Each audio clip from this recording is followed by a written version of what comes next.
The villagers saw black smoke curling above Frostvale Peak, rising from the cursed mountain no one dared to climb. They whispered of people who vanished, of strange things that fell from the sky. But one man refused to turn away. His steps into the storm would uncover a secret far more dangerous and far more beautiful than anyone could imagine. Now let's move into the heart of the story. The wind whistled over the white slopes of Frostvale Peak, carrying the sting of snow and the sharp smell of smoke. The village below stirred uneasily. Windows creaked open. Faces pressed against frosty glass. Fingers pointed toward the mountain, where a thin black line rose into the gray sky. It twisted upward like a warning signal, curling in slow shapes that refused to fade. People whispered. Everyone knew that mountain was cursed. Stories told in low voices around fireplaces spoke of strange lights, odd noises, and unlucky travelers who never came back. Long ago, something had fallen from the sky, and those who went to see it were swallowed by the silence. Villagers locked their doors, muttered prayers, and turned away from the ridge. But not Rowan. Rowan lived on the far edge of the settlement, in a weathered cabin half hidden by trees. He was not truly one of them. He had come from another town years ago, carrying little more than a bag of tools and a quiet look in his eyes. He had no family, no close friends, and no one ever asked him about his past. Most of the time he kept to himself, repairing broken tools, fixing rusted stoves, or mending farm wagons that others had abandoned. People sometimes called him odd, but they never refused his help when something needed repair. When the smoke appeared above Frostvale, Rowan felt something stir in him. Not fear, but curiosity. The kind of curiosity that made him take apart rusted machines just to see if they could be brought back to life. He stood outside his cabin, staring at the dark plume curling through the sky. Rowan's mind whispered warnings. The villagers believed in curses for a reason. Still, he did not turn away. The thought of doing nothing left him restless. He packed a small bag with bread, a flask of water, and a coil of rope. From his shed, he pulled out a battered sled, the kind used to drag heavy loads over snow. Onto it, he stacked tools, iron rods, spare wood, a lantern, and an old hammer. When he was ready, he tightened his coat around him, tugged on his gloves, and began the climb toward the mountain. The first steps were steady, boots crunching into snow that gave way under his weight. The air grew colder as he climbed, the kind of cold that bit into skin like needles. Each gust of wind pushed against him, carrying whirls of snow that stung his cheeks. His breath fogged in front of him, fading into the endless gray. Still, Rowan pressed forward. The forest thinned as the trail twisted upward. The trees gave way to bare rock and hard-packed snow. The path grew steeper, his sled heavier, his legs slower. But he did not stop. There was something in the smoke that pulled him onward, as if it were a thread tied to his thoughts. Hours passed. The mountain seemed taller with each step. Rowan's muscles ached, and his throat felt raw from the cold. He stopped only once to drink from his flask and rest against a rock. When he looked up again, the smoke was closer, darker, rolling out of a hollow in the ridge above. His pulse quickened. He tugged the sled after him, boots slipping on ice, and finally reached a rise where the snow was scattered with broken branches and black ash. A smell of burnt metal lingered in the air, sharp and bitter. Something had fallen here, something heavy. Then he saw it. Half buried in the snow was a massive shape. At first, it looked like a ruined ship, a wreck of steel torn apart by fire. He took a step closer, and saw that it was no machine. It was something alive. His heart slowed. His breath caught. It was a dragon. Not the kind from children's tales, with shining scales and blazing fire, but something real and wounded. Her body lay twisted in the snow, her wings torn and broken like shredded sails. Her scales were pale, almost translucent, glowing faintly in the dim light. Burns scarred her sides, and dark blood stained the snow beneath her. Rowan froze where he stood. One swipe of her claws could cut him down. One spark of flame could turn him to ash. But she did not move. Her head lifted weakly. One eye was swollen shut. The other opened slowly, glowing with a soft, rose-colored light. It fixed on him, steady and searching. She did not growl.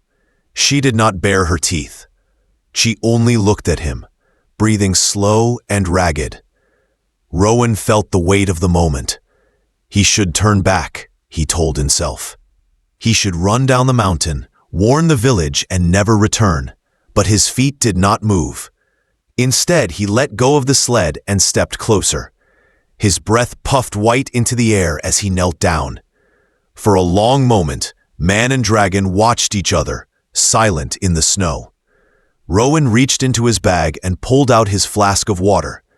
With unsteady fingers, he removed his glove, poured a little into his palm, and held it out. "I don't know if you understand me," he whispered, his voice quiet against the wind.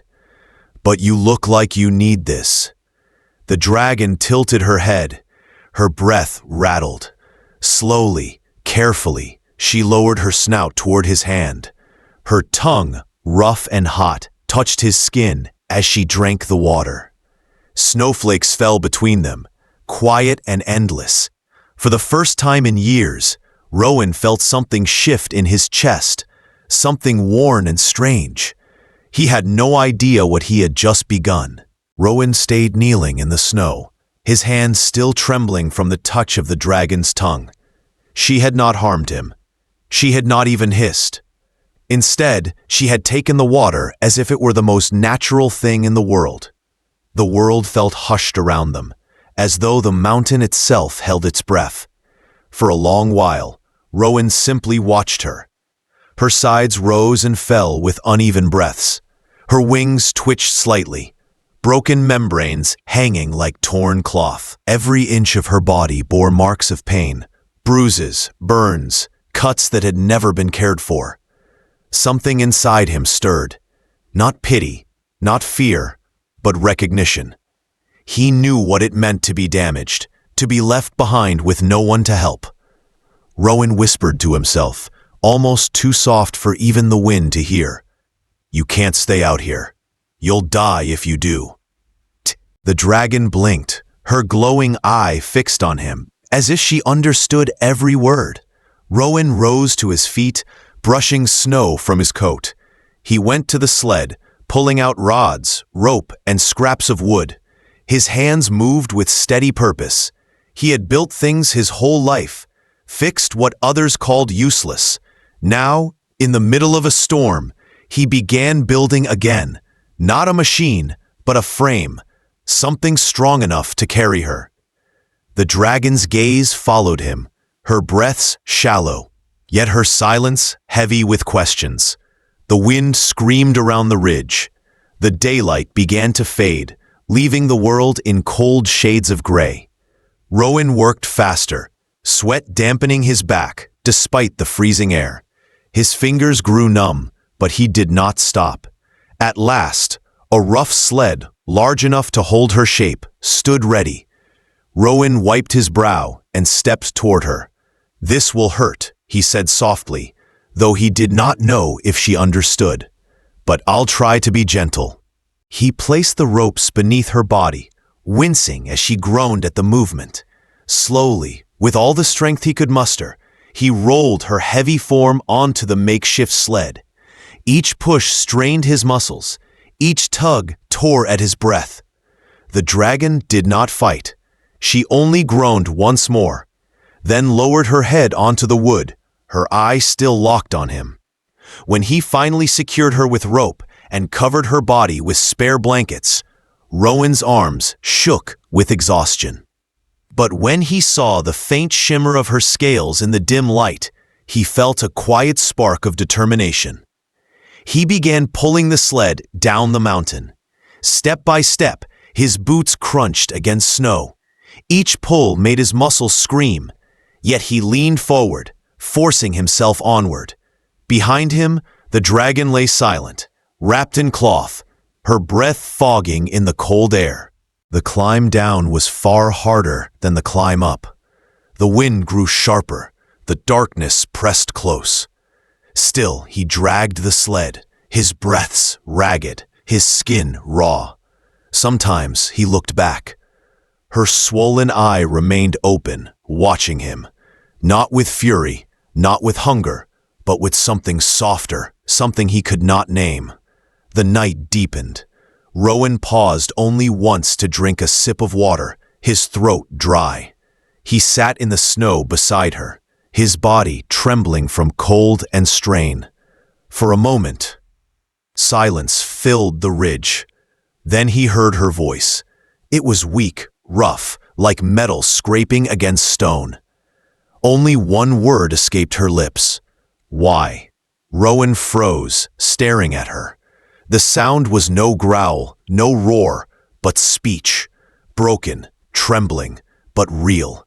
He swallowed hard, looking at her torn wings, her scarred body, her glowing eye filled with something beyond pain. Because, he said softly, I know what it feels like to be left behind. The dragon's eye shimmered faintly in the moonlight.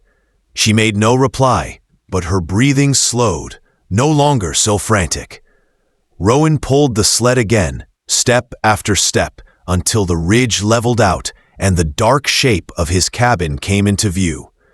Beside it stood an old barn, creaky and weathered but still strong.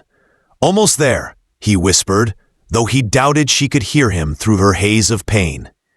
He opened the wide wooden doors and began the hardest task of the night. With ramps and ropes, with sweat and stubbornness, he dragged her into the barn. Each inch forward felt like lifting a mountain. Finally, after endless effort, she lay inside, resting on a bed of blankets, hay, and old coats. The barn smelled of oil, wood, and dust, but it was warm, safer than the open ridge. Rowan lit a small heater in the corner, its glow spilling over her broken body. He dipped a cloth into water, placed it gently over one of her wounds, and whispered, "You're safe now." Her glowing eyes stared at him, filled with strange thoughts. For the first time in her life, she was not in chains. Rowan sat beside her until his eyes grew heavy. Outside, the storm raged. Inside, in the dim light, man and dragon rested in fragile silence. And high above, unseen in the night sky, something dark moved among the clouds, watching, searching, waiting. The barn stood quiet in the snow, its roof sagging with frost, its wooden walls creaking softly under the weight of the storm. Inside, the dragon slept uneasily, her breath slow and rough, her wounds wrapped with cloth Rowan had torn from old coats. Rowan sat on a stool nearby, turning a broken radio in his hands. He wasn't really fixing it. He just needed to keep his fingers busy. His thoughts were too heavy to leave alone. He had seen the marks on her legs, burns from shackles, cuts from wires.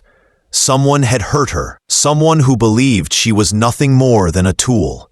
Whoever they were, they would not stop see. That thought kept him awake. Far away, on the other side of the snowy forest, the night was torn open by the sound of an engine that did not belong to this world. A black ship, sleek and silent, landed in a clearing with a hiss of steam. 3 tall figures stepped out, their bodies wrapped in dark armor that gleamed faintly in the moonlight. Their masks glowed with cold blue light, scanning the ground. The leader raised his head, sniffing the wind like a predator. "She is near," he growled in a voice sharp as broken stone. "Her blood carries on the air." The others spread out, their boots crunching over the snow. One tapped his helmet, sending a signal skyward. Above them, faint lights flickered as machines hummed to life. The hunt had begun again. Back in the barn, the dragon stirred, her eyes snapping open. She lifted her head weakly and whispered, "They are coming." Rowan met her gaze. He did not ask who. He already knew. "Then we better be ready," he said, though his voice wavered. He worked through the day and into the night. With scraps of old machines, he built small devices, jammers that sent bursts of static, noise bombs that flashed light and sound, and nets strung with wires. He reinforced the back wall with spare planks and dug a hidden trapdoor beneath the hay. The dragon watched him with quiet amazement. He was not strong, he was not fast, but he was clever, and he did not stop. When he finished setting the last trap, he sat beside her and rubbed warmth back into his hands. "You have a name?" he asked gently. She hesitated. "It was taken from me." Rowan nodded slowly. Then he looked into her tired eye and whispered, "Then I'll call you what I see. Hope." Her chest rose sharply at the sound. No one had ever called her that. For a moment, the weight of her chains felt lighter. The night fell hard. Silence swept over the ridge, too deep, too empty. Even the wind seemed to hold back. Rowan stood at the barn door, staring into the forest. Shadows moved between the trees. A sharp sound echoed outside as one of his wires was tripped. Then came a blast of light and noise, rattling the walls. The first of the hunters stumbled back, sensors flashing red. "A human trick," hissed the leader. "Do not underestimate him." From a small camera hidden in the trees, Rowan watched them split apart, exactly as he had hoped. He moved quickly to the back of the barn, where an old panel connected to the next wave of traps. With a flick of a switch, a net of wires dropped from above, tangling the legs of the second hunter. The alien roared, slicing free with his blade, but the delay was enough. Rowan lit a smoke flare and tossed it into the path. Thick black smoke rolled through the night, covering their tracks. Inside the barn, Hope struggled to her feet. Her wings twitched in pain, her legs shaking, but her eyes glowed bright. "I will not hide while you fight for me," she said, her voice rough but strong. Rowan hurried back to her side. "You're not ready to stand against them." She lowered her head, her breath warm against his chest. "I have been in chains all my life. If I must fall, I will fall fighting beside the one who freed me." Before Rowan could answer, a crash split the air. One of the hunters smashed through the barn wall, his armor gleaming, his weapon humming with deadly light. Rowan stepped in front of the dragon, gripping a long metal rod like a spear. The hunter sneered. "You think you can stop me, human?" Rowan's grip tightened. His heart pounded, but he did not step back. "I don't need to stop you," he said softly. "I just need to buy her a moment." He pressed a button on his belt, and the floor beneath the hunter erupted in a blinding flash. The alien staggered, sensors scrambled. Hope rose behind Rowan, her claws digging into the wood. She let out a cry that shook the barn walls, a cry not of fear, but of defiance. The hunter hesitated at the sound, just long enough for her to strike. Her claws slashed down, sparks flying, as armor split. Rowan shoved forward with his rod, knocking the alien off balance. Together, human and dragon forced him to the ground. The barn shook with the struggle, smoke curling into the rafters. Outside, The other hunters closed in, slowed, but not stopped by traps and smoke. Rowan bent beside Hope, his face pale, his voice hoarse. "We can't stay here. They'll bring more." She lifted her head, her glowing eye burning with strength she had thought lost forever. "Where can we go?" Rowan looked toward the east, where jagged cliffs rose above the forest. "The Whispering Caves," he said, "a place where silence swallows machines." Hope tilted her head, confused, but she trusted the steady determination in his voice. Together, they prepared to leave. Outside, in the dark forest, the hunters prowled closer, their blue lights flickering through the trees. The night was far from over. The snow fell heavier as Rowan and Hope left the ruined barn behind. The roof sagged in smoke, the walls broken, sparks flashing from shattered traps. They moved slowly through the trees, Rowan pushing a cart of supplies while the dragon limped beside him, her wings dragging, her breath uneven. The forest was silent, too silent. Every crunch of snow beneath their steps sounded too loud, too fragile. Rowan paused often, placing small jammers and decoys in the snow.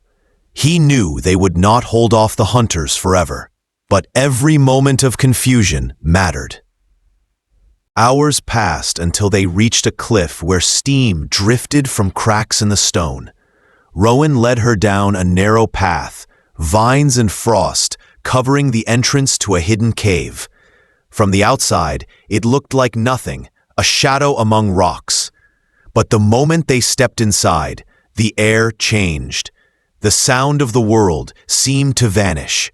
No hum of wind, no distant echo of machines. Only a silence so deep it pressed against the skin. Hope froze, her body relaxing as if the weight of her chains finally fell away. She whispered, "This place, it feels alive." Rowan nodded. The stone swallows sound. No signal can pass through. No machine survives here. They moved deeper until the walls widened into a great chamber, lit by small glowing stones that shimmered like stars. Rowan set down his cart, gathered wood, and built a fire in the center. The flames flickered, warm light chasing shadows from the cave. Hope sank to the smooth stone floor, her body trembling with exhaustion, but for the first time in days, her eyes softened. Rowan made a simple broth, placing a bowl near her.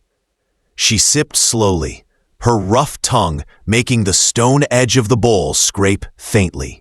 When she finished, she rested her head on her claws and whispered, "You saved me again." Rowan shook his head. "You'd do the same if it were me."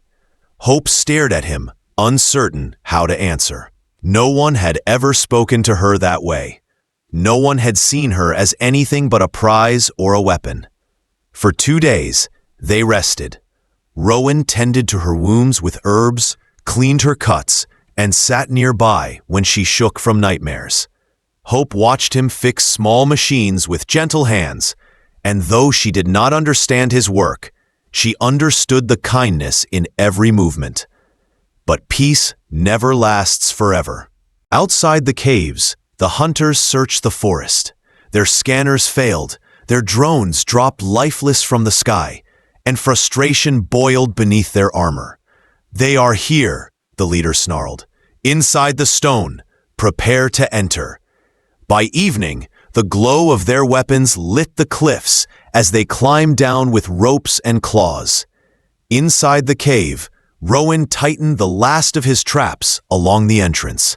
When he returned, he handed Hope a small metal blade humming faintly with blue sparks.